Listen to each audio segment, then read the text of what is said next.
Yeah, I'll react to that, sure.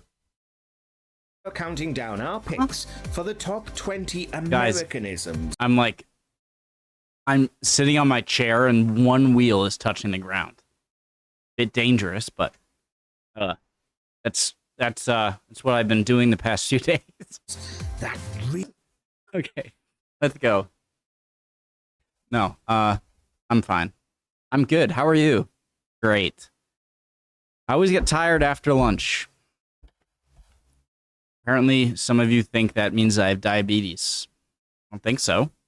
Really annoying. Top 20 Americanisms that really annoy British people. Let me know if you agree. Let's go. British people.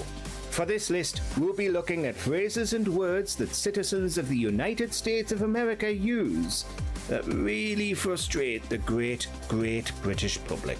Soccer. Are there any more Americanisms we just is number one soccer?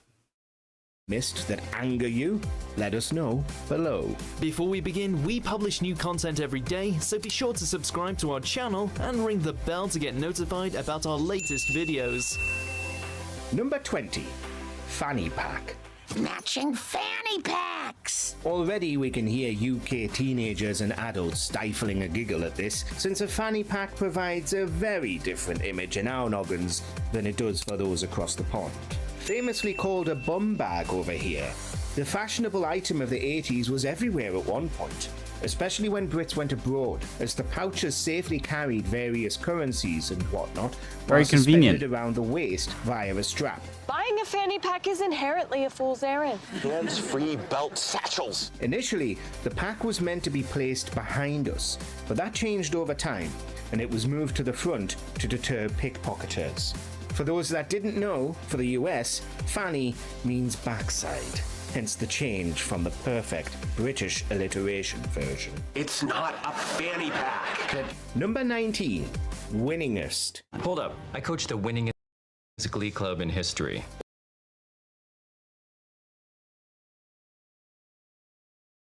Doesn't really annoy me. I feel like no, I mean, I'm not British. Why am I saying that? Winningest. Well, the reason that a word like winningest doesn't annoy me is that there isn't a really good alternative word to portray the same meaning. That you have to say it, wins the most, or I guess most successful. Yeah.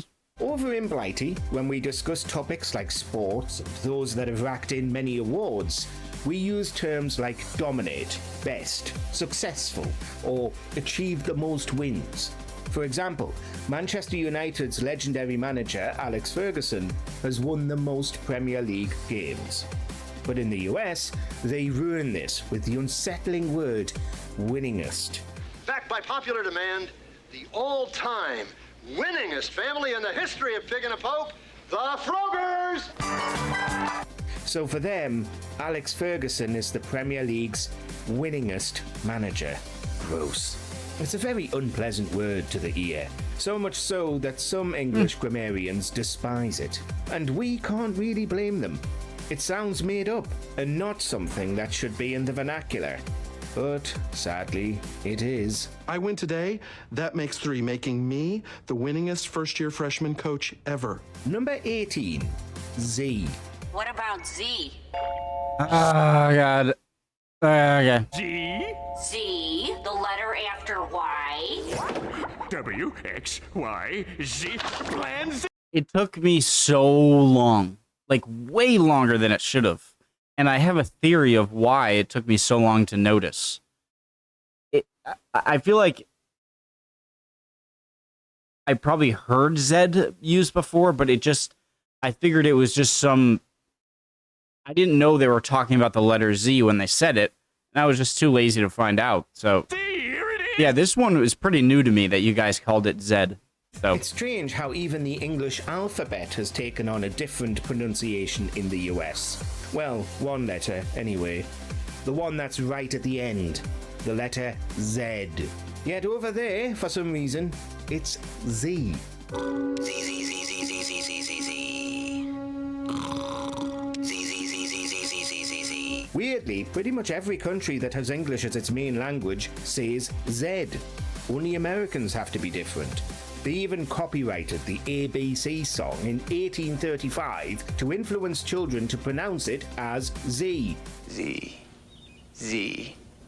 According to academics, I don't know UK what Z is in cursive either. English took Z from the French. I always remember 4th or 5th grade. Like, I feel like 4th grade is when school becomes school. Like, I like kindergarten, 1st, 2nd, and 3rd grade, I feel like all might as well all be kindergarten. Of course, it's a little bit more, it's much less of a daycare and you're starting to learn basic numbers. But I feel like 4th grade, because that's when we moved to a different school building. So we had the same building for kindergarten to 3rd grade, and then a different building on another side of town for 4th, 5th. And then you went to middle school, which is 6, 7, 8. And then high school, 9, 10, 11, 12. In 4th or 5th grade, we started learning cursive, and I was horrible at it. And I'm old enough to where when I was in 4th grade, it wasn't obvious that it was just going to be pointless, right? To sign your name. And signing your name, it doesn't even have to be good cursive. It just right? So basically, I'm trying to say I was right, teacher. You didn't have to learn cursive. Z. I still don't know how. I can do a few words, like dugout I could do, right? But Z, I don't know. A Q, no clue. After all, we nicked many words from our neighbours over the years, then slightly changed them. If we had it our way, it would be World War Z, or JZ, and ZZ Top. Number 17. TV season. In today's modern age, with television shows being accessible all over the globe, As this opposed to difference series? is pretty confusing. Friends was TV's #1 comedy for 6 straight seasons. On one side, we have the US and Canada, who think TV season is correct. On the other team, the UK, Ireland, and occasionally Australia believe TV series is spot on. And with no bias at all, the latter is correct. I don't get annoyed at people having different words. I get annoyed at people who get annoyed at people having different words, okay? Like, if you get annoyed by the word soccer, which is 90% of you, it's like, why? Why? Like, for me, it's just like, that's cool. What? Say however you want to say it. Oh, football, you don't even use your feet. So what? Why does that bother you? Okay? Now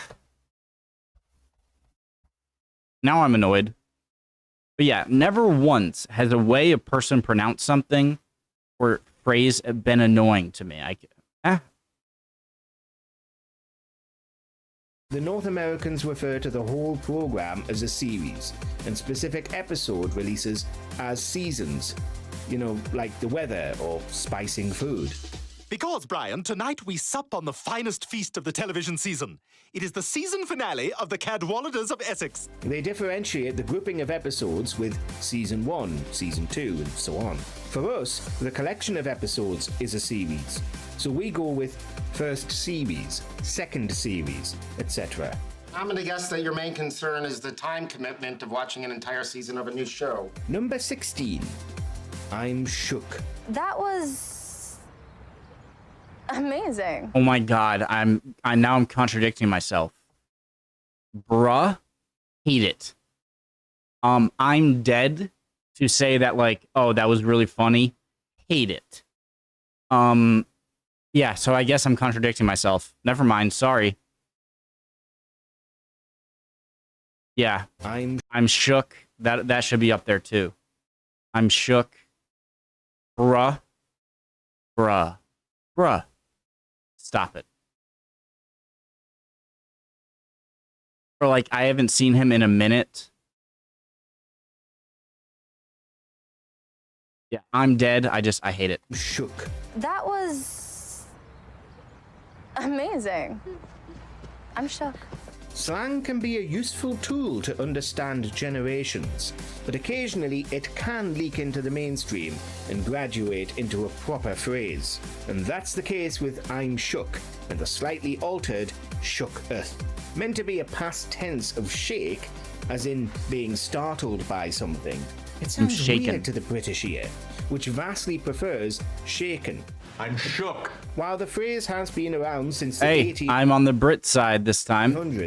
even being slang for someone drunk, shook started to take off in the mainstream with Elvis Presley's I'm All Shook Up. That was beautiful, babe.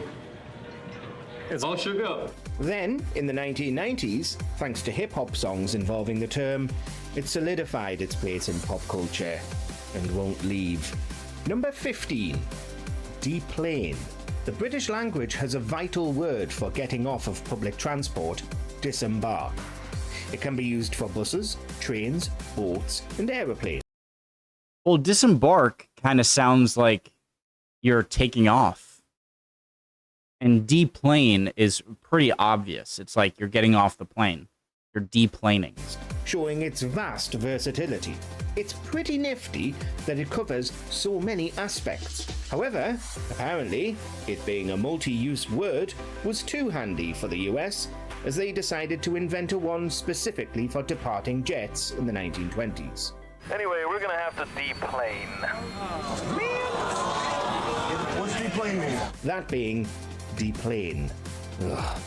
With the prefix de often meaning to remove, the term seemingly implies that the plane is being taken away, like in defrost, but instead, and more confusingly, deplane means travelers leaving the aircraft. Weird. Should be deplaning now. Number 14. Bi-weekly. I'm gonna need bi-weekly reports from you. Have you ever had this incident or something similar happen Twice to you? a week? Martha, make sure you send that email bi-weekly. You smile and nod in acknowledgement, but then the cogs in your brain start whirring as you wonder if that meant sending the email twice a week or firing it off every 2 weeks, which are very different expectations.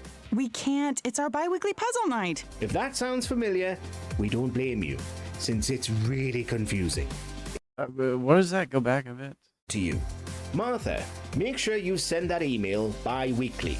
You smile and nod in acknowledgement, but then the cogs in your brain start whirring as you wonder if that meant sending the email twice a week or firing it off every 2 weeks, which are very different expectations. We can't. It's our bi-weekly puzzle night. If that sounds familiar, we don't blame you, since it's really confusing. In the UK, for the former situation, we use the bonkers phrase twice a week. For the latter, we use fortnightly, for when things need to happen. Fortnightly? Oh, God. I mean, it makes sense, right? Fortnight is 2 weeks. What is a score? 20 years?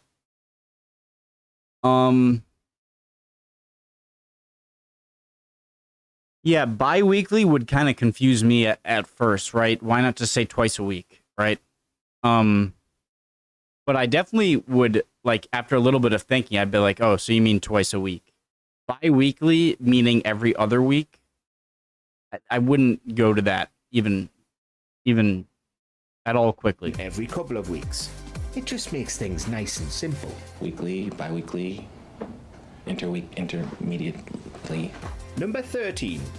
Hair bangs. My friend Ricky cuts my hair. Just cut my bangs last week. If you have a purposeful strip of loose material on something, like curtains for example, it's called a fringe.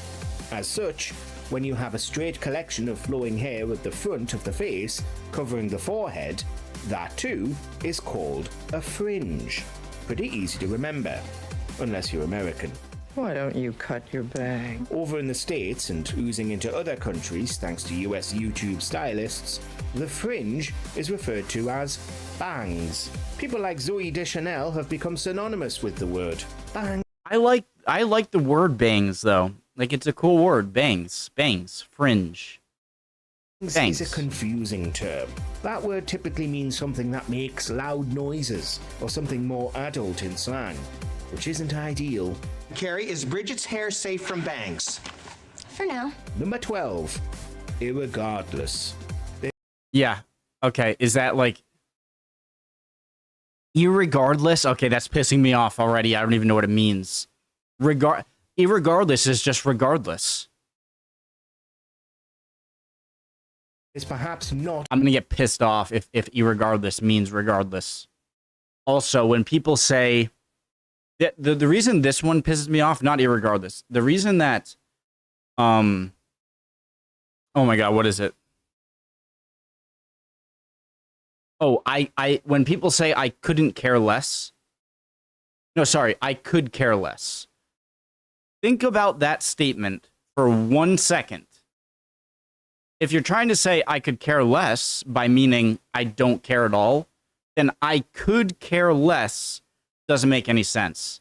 Okay, I clearly, when I said earlier on, imagine getting upset at other people using words.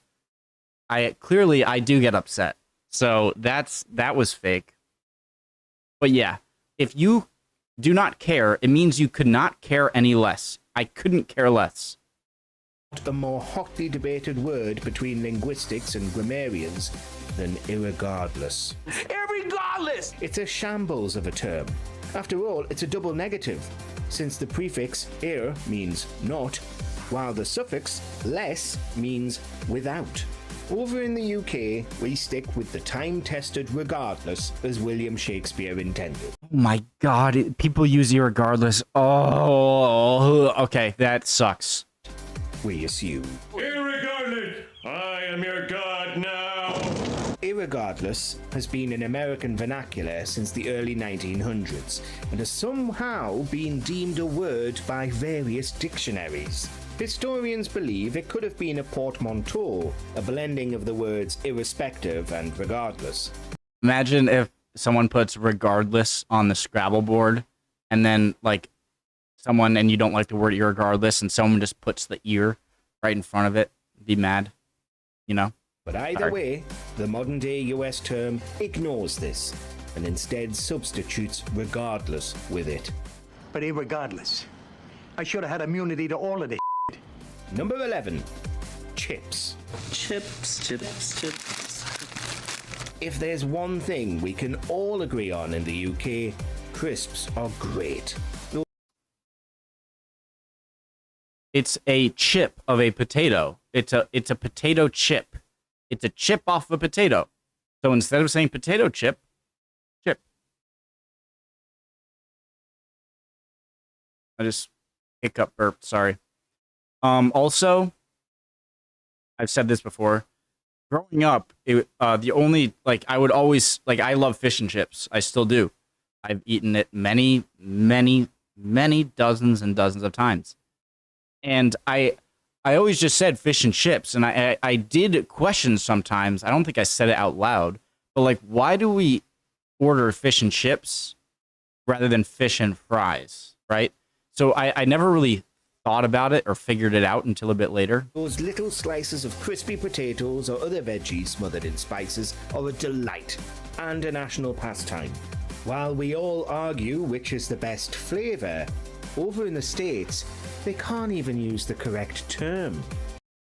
Well, Doritos are the best chips, okay? It's not really even close. Nacho cheese or Cool Ranch, they're both good. Smart food, if you want to classify that as a chip, which I guess it's not, is fantastic. Salt and vinegar is good. Sour cream and onion. I suppose I'd pick crinkle cut salt and vinegar chips, a little on the thicker side, with my sandwich. Instead, they use chips. I'll take a potato chip and eat it. This adds more bewilderment to the Brits, since that means thick slices of fried potatoes that go great with everything. To compensate, the US uses fries for chips. For us, French fries are thinner, crispier versions of chips. It's just a mess that causes too many headaches whenever a Brit asks an American how they prefer their potatoes to be prepared. Guys, I think that eventually accents will be a thing of the past, or at least extremely subtle. Because the way that accents formed must have been the separation and isolation from other speakers of the language that you also speak, right? And the fact that the internet is so prevalent and everyone is so connected, I think eventually everyone's just kind of gonna use the same word for pretty much everything, or at least be aware of other words and be less confused?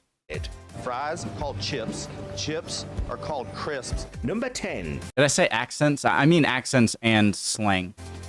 Waiting on something. Yeah, I guess that doesn't make sense. In general, US prepositions can be pretty awkward, but wait on seems to have caught on in the UK too. Physically speaking, you can wait, as in delay or dally, on anything you like. Waiting for. On the platform, the doorstep, even on the car, if you intend to recline on its roof. But with non-physical things, like decisions, bank transfers, and movie releases, you definitely wait for them. Of course, waiters really do wait on, but most of the rest of us really don't. Oh, thanks very much. You blonde bastard.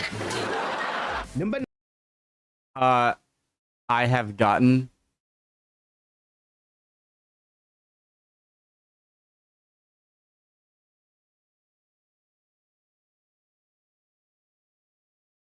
I've gotten poison ivy before. I've had poison ivy.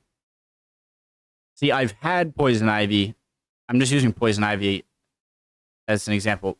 Like, kind of implies that, like, you have a poison ivy plant. Or you've had. 9.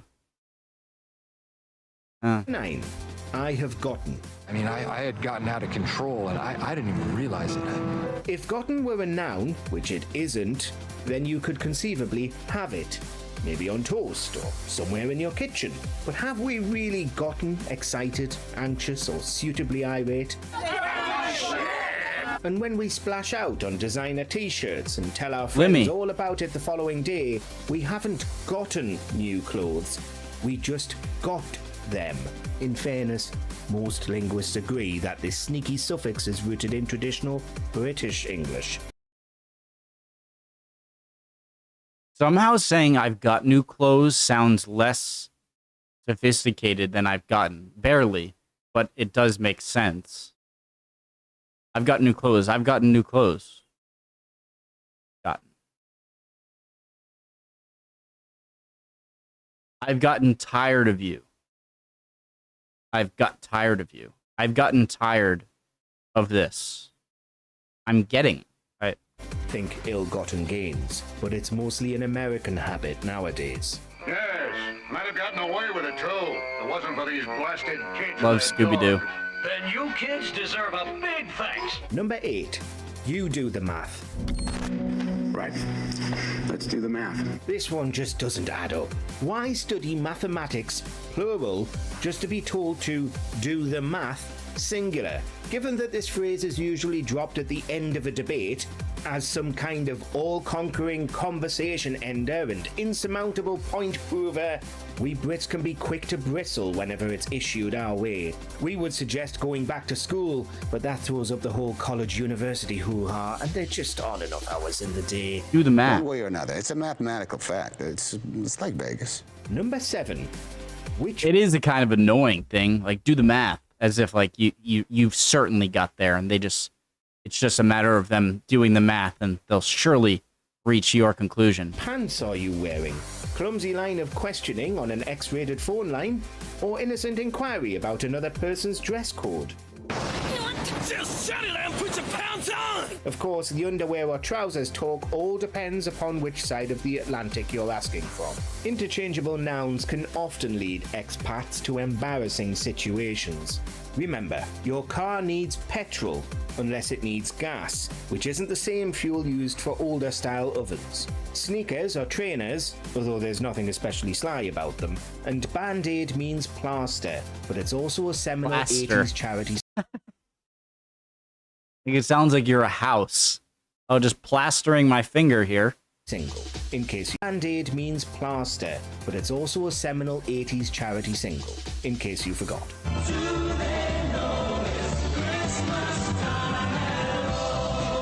Number 6. Finding the first floor.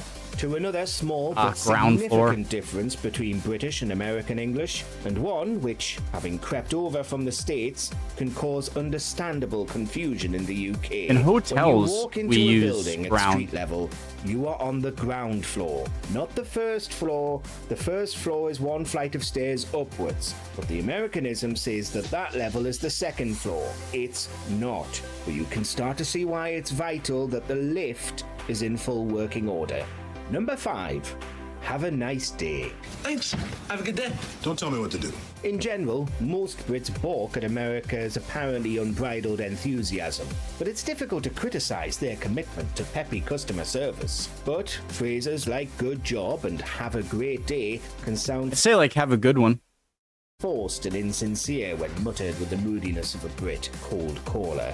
Why the f do you keep asking me that? It's all in the delivery, this one. Of course, everyone should try to be good to everyone else. And wishing someone well is a lovely thing to do. But let's say it like we mean it.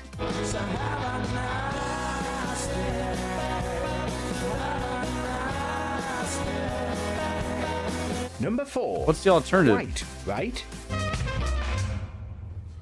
Not quite my tempo. Again, this Americanism mostly frustrates because of the misunderstandings it can inspire. We Brits Close mostly to use right. quite as a middle ground between not at all and absolutely for words like dangerous, delicate, or difficult. If something's quite damaged, it's not completely beyond repair. So, with the dispatch of the sergeant, we will now be able to concentrate on the eradication of our hoodie infestation. Right. But the US uses quite as a blanket substitute for very. So something's quite extraordinary. Well, not very. Yeah. Oh, okay. Well, quite. It just means like not quite there means you're very close, but something you're not quite there. You know. Then it really is extraordinary. But problems come if you're Quite described as quite intelligent or quite beautiful. For self-esteem's sake, which is it? Quite right. Number 3. Alternative facts. Did you throw Jeremy Paxman out of a window? Oh, well, kind of. A term from the top. This idea was first formed following former US Alternative Press fact? Secretary Sean Spicer's insistence that Donald Trump's presidential inauguration ceremony was well attended, despite photos seemingly showing that it wasn't. I feel like that's not an American term. That was just someone being blatantly like, well, those are your facts, you know? Like, I feel like even an American would say, like, yeah, that's weird. Alternative facts? Well, what are you talking about? So this one is kind of a curveball. Counselor to the president, Kellyanne Conway, famously defended Spicer, claiming that his version of events was built not on falsehoods, but on alternative facts. And they're giving Sean Spicer, our press secretary, gave alternative facts to that. But the point remains Alternative that there's facts? Yeah, see, Chuck Todd, he's American, and he's like, wait, what did you just say? Jargon worthy of the British writer George Orwell, but we can thank America for making it mainstream and for providing the buzzword for post-truth politics. Number 2, the least worst option. Like that's like using the word fake news as one of the things on this list. It's like that's not an American term. That's just something Trump said. You know what I mean? It's for the city, not you. It has become like a common like fake news, but mostly joking. Well, not all the time. You're the least worst option. Our runner-up rounds on another apparently diplomatic double negative, and 3 words which really mean nothing at all. I was about to defend it until I thought about it for a second, and I'm like, wait, least worst is the best. If you're the best, you're the least worst. So if you're saying someone's the least worst, you're calling them the best. It's kind of like the